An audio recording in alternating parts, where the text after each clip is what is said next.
cuando vuelve el Señor, como un ladrón que viene en la noche y nadie lo espera. Así será cuando vuelva Jesús. Él volverá y a su gloria me transformará, regresará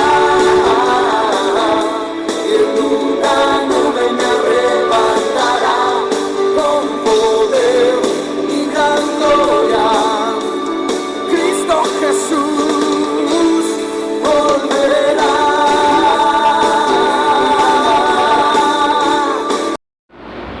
Amados hermanos, tengan ustedes muy buenos días. Les saludo en el nombre de nuestro Señor Jesucristo. Una vez más, el Señor nos da el privilegio de ser alimentados por su preciosa palabra. La Iglesia se encuentra desarrollando en este periodo un conjunto de enseñanzas alrededor del tema de la segunda venida de nuestro Señor Jesucristo. El día de hoy vamos a estar hablando acerca de la segunda venida de Cristo y el carácter de los que le esperan. La segunda venida de Cristo y el carácter de los que le esperan. Vamos a estar fundamentando la enseñanza del día de hoy en la primera carta que escribió el apóstol Pedro, capítulo 1, versículos 13 al 25. Primera carta del apóstol Pedro, capítulo 1, versículos 13 al 25. Dice la palabra de Dios: Por tanto, ceñid los lomos de vuestro entendimiento, sed sobrios y esperad por completo en la gracia que se os traerá cuando Jesucristo sea manifestado. Como hijos obedientes, no os conforméis a los deseos que antes teníais estando en vuestra ignorancia, sino como aquel que os llamó es santo, sed también vosotros santos en toda vuestra manera de vivir, porque escrito está: sed santos porque yo soy santo. Y si invocáis por Padre a aquel que sin acepción de persona juzga según la obra de cada uno, conducíos en temor todo el tiempo de vuestra peregrinación, sabiendo que fuisteis rescatados de vuestra vana manera de vivir, la cual recibisteis de vuestros padres, no con cosas corruptibles como oro o plata, sino con la sangre preciosa de Cristo, como de un cordero sin mancha y sin contaminación, ya destinado desde antes de la fundación del mundo, pero manifestado en los postreros tiempos por amor de vosotros, y mediante el cual creéis en Dios, quien le resucitó de los muertos y le ha dado gloria, para que vuestra fe y esperanza sean con Dios, habiendo purificado vuestras almas por la obediencia a la verdad, mediante el Espíritu, para el amor fraternal no fingido. Amaos unos a otros entrañablemente de corazón puro, siendo renacidos no de simiente corruptible, sino de incorruptible, por la palabra de Dios que vive y permanece para siempre. Porque toda carne es como hierba, y toda la gloria del hombre como flor de la hierba. La hierba se seca y la flor se cae, mas la palabra del Señor permanece para siempre, y esta es la palabra que por el Evangelio os ha sido anunciada. el día de hoy vamos a estar observando con base en este texto bíblico tres aspectos que se convierten en una motivación para que el creyente viva de manera permanente y total una vida en santidad, una vida a la expectativa del regreso de nuestro Señor Jesucristo. El primer aspecto que vamos a estar mirando se encuentra inmerso en los versículos 13 y 14. Tiene que ver con que el regreso de Cristo debe motivar al creyente a vivir una vida diaria en santidad. Los versículos 13 y 14 dicen de la siguiente forma: Por tanto, ceñid los lomos de nuestro entendimiento, sed sobrios y esperad por completo en la gracia que se os traerá cuando Jesucristo sea manifestado. Como hijos obedientes, no os conforméis a los deseos que antes teníais estando en vuestra ignorancia. La palabra de Dios nos dice: por tanto, ceñid los lomos de vuestro entendimiento, sed sobrio y esperad por completo en la gracia que se os traerá cuando Jesucristo sea manifestado. Es el llamamiento a vivir una vida con firmeza en el Evangelio. El apóstol Pedro le escribe a los hermanos que se encuentran dispersos y se encuentran en un contexto de persecución, y les dice a ellos que se conserven firmes en el Evangelio.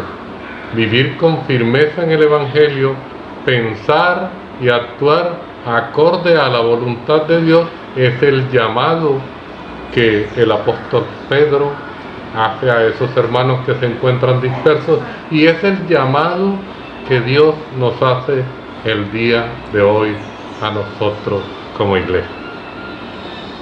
Debemos ceñir los lomos de nuestro entendimiento, es decir, preparar nuestra mente, tener una mente alerta, renovada en todo tiempo, a la expectativa de que Cristo viene. Y nuestra mente a la expectativa de que Cristo viene nos conduce a llevar una vida acorde a Él, una vida en santidad. Sed sobrios es la segunda solicitud que hace el apóstol Pedro. Sed sobrios, sed equilibrados, llevad una vida equilibrada en el Evangelio que estás viviendo. Hemos sido llamados a llevar una vida en santidad, en equilibrio conforme a la palabra de Dios. La tercera solicitud es esperad. Esperad. ¿Y esperad qué? Esperad la gracia, ¿cierto? Esa gracia que nos será dada cuando nuestro Señor Jesucristo sea manifestado. Hay una gracia que se espera. No debemos ajustarnos al sistema del mundo, sino esperar en la gracia la segunda venida de nuestro Señor Jesucristo.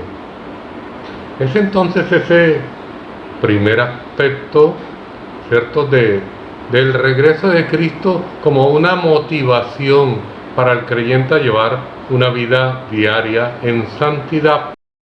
Además de vivir con firmeza en el Evangelio, debemos vivir sin amoldarnos al mundo, sin amoldarnos al mundo. El versículo 14 dice que como hijos obedientes, el creyente no debe conformarse a los deseos que antes tenía estando en ignorancia. Entonces, el llamado es a que el creyente, como hijo de Dios, en que se ha convertido desde el primer momento en que recibió a Jesús en su vida, se comporte como un hijo obediente al Padre. Ya no somos ignorantes, ya la verdad nos fue revelada, ya no somos ignorantes, ya fuimos rescatados de una vida en vanidad. El mundo tiene una corriente en sentido contrario a lo que Dios propone. Entonces, usted y yo debemos habiendo tenido claro, porque ya no somos ignorantes, acerca de la verdad que se nos ha dado a través del Evangelio, habiendo tenido claro que hemos sido rescatados de una vida en vanidad, ya no seguimos la corriente del mundo, sino que evitamos al mundo y obedecemos como hijos obedientes lo que Dios propone en su palabra. El creyente nunca debe olvidar que Cristo viene por una iglesia gloriosa, santa, sin mancha ni arruga. Por ello, debe vivir una vida diaria de santidad. La expectativa del regreso de Cristo es un argumento poderoso para que usted y yo llevemos una vida en santidad. Cristo viene y espera encontrar a cada uno de sus hijos aceptos, viviendo en santidad. Un segundo aspecto que se encuentra inmerso en los versículos 15 al 17. Ese segundo aspecto es que el llamado de un Dios santo debe motivar al creyente a vivir en santidad la totalidad de su vida. El llamamiento de un Dios santo debe motivar al creyente a vivir en santidad la totalidad de su vida. Los versículos 15 al 17 dicen de la siguiente manera: Sino como aquel que os llamó es santo, sed también vosotros santos en toda vuestra manera de vivir, porque escrito está: sed santo porque yo soy santo. Y si invocáis por Padre aquel que sin acepción de persona juzga según la obra de cada uno, conducíos en temor todo el tiempo de vuestra peregrinación. Bien, aquel que nos llamó tiene un carácter. Nuestro Dios, aquel que nos llamó, nos separó para Él, tiene un carácter, tiene una identidad, en sí es santo. El apóstol Pedro en estos versículos está recordando a los hermanos que están en la dispersión que en el Antiguo Testamento, en el libro de Levíticos, capítulo 19, verso 2, Dios hace un llamamiento a su pueblo: sed santos, porque yo soy santo, dice el Señor. Hemos sido llamados separados para Dios. Y Dios, que es santo, demanda de sus hijos que también sean santos. El llamado de un Dios santo debe motivar al creyente a vivir en santidad la totalidad de su vida. Dios, quien nos llamó, es santo, y Dios quiere que seamos como Él, santos. Es decir, que alcancemos la madurez espiritual. Y alcanzar la madurez espiritual implica llegar a ser como su Hijo Jesucristo. Madurez espiritual implica ser como Cristo. La meta del creyente, la meta de aquellos que hemos sido escogidos por el Señor para ser discípulos de Jesús, la meta es ser como el Maestro, ser como nuestro Señor Jesucristo. Nosotros, los llamados por Dios, debemos ser santos. Y no debemos ser santos en un aspecto en particular o de manera parcial, sino que la palabra nos está diciendo que seamos santos en toda nuestra manera de vivir. La santidad no es religiosidad. La santidad no se da por momentos especiales de espiritualidad en las personas. La santidad diaria tiene que ver con la madurez del creyente, es decir, ser imitadores de Cristo. La santidad implica totalidad en nuestra vida, en la iglesia, en la casa, en el trabajo, en el colegio, en la forma en que vestimos, en lo que pensamos, en lo que decimos, en lo que hacemos. En todos esos aspectos, de manera total en nuestra vida, debe evidenciarse la santidad. Entonces, el llamado de un Dios santo debe motivar al creyente a vivir en santidad la totalidad de su vida. También con una vida temerosa. El versículo 17 dice de la siguiente manera: Y si invocáis por Padre a aquel que sin acepción de personas juzga según la obra de cada uno, conducíos en temor todo el tiempo de vuestra peregrinación. Si invocamos por Padre a aquel que sin acepción de personas juzga, entonces según la obra de cada uno de nosotros debemos conducirnos con temor todo el tiempo de nuestra peregrinación aquí en la tierra. Dios juzgará nuestra vida, Dios juzgará nuestra obra. Debemos conducirnos con temor en todo tiempo hasta que muramos o hasta que Cristo venga por nosotros. Madurez es integridad y es santidad constante. Ser maduros en el Evangelio implica integridad y santidad constante.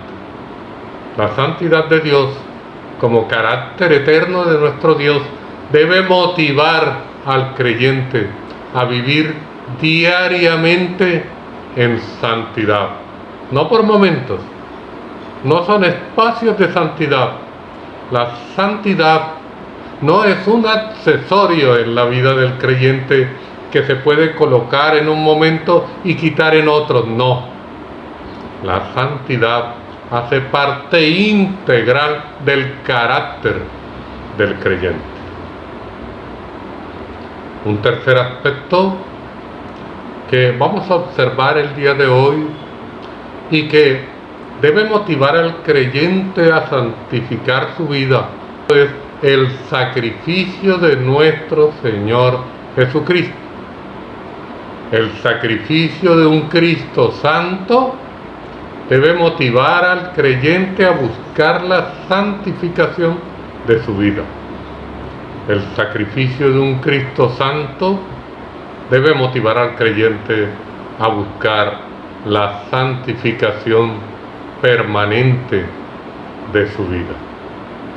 Los versículos 18 al 21 dicen de la siguiente manera: Sabiendo que fuisteis rescatados de vuestra vana manera de vivir, la cual recibisteis de vuestros padres, no con cosas corruptibles como oro o plata, sino con la sangre preciosa de Cristo, como de un cordero sin mancha y sin contaminación, ya destinado desde antes de la fundación del mundo, pero manifestados en los postreros tiempos por amor de vosotros, y mediante el cual creéis en Dios, quien le resucitó de los muertos y le ha dado gloria, para que vuestra fe y esperanza sea en Dios.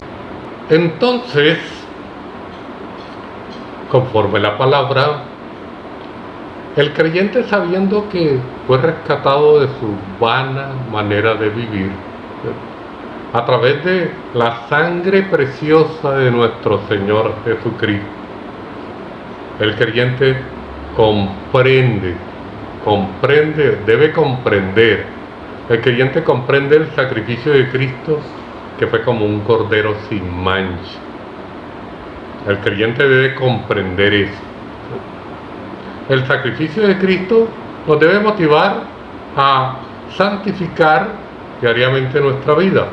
El creyente comprende que la sangre de Cristo es preciosa, tiene un valor trascendental, es preciosa, pero además de eso es perfecta, sin mancha.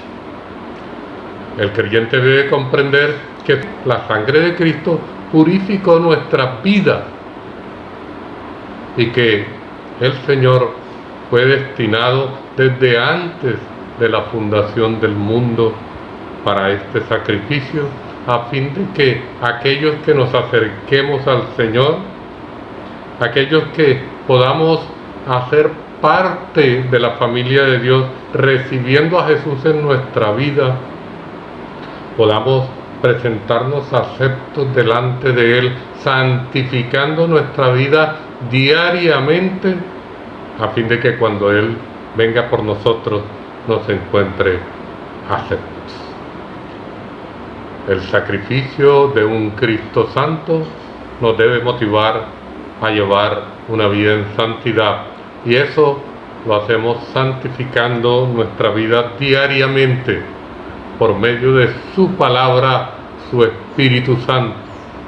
Debemos mantenernos en la oración y la meditación de la palabra.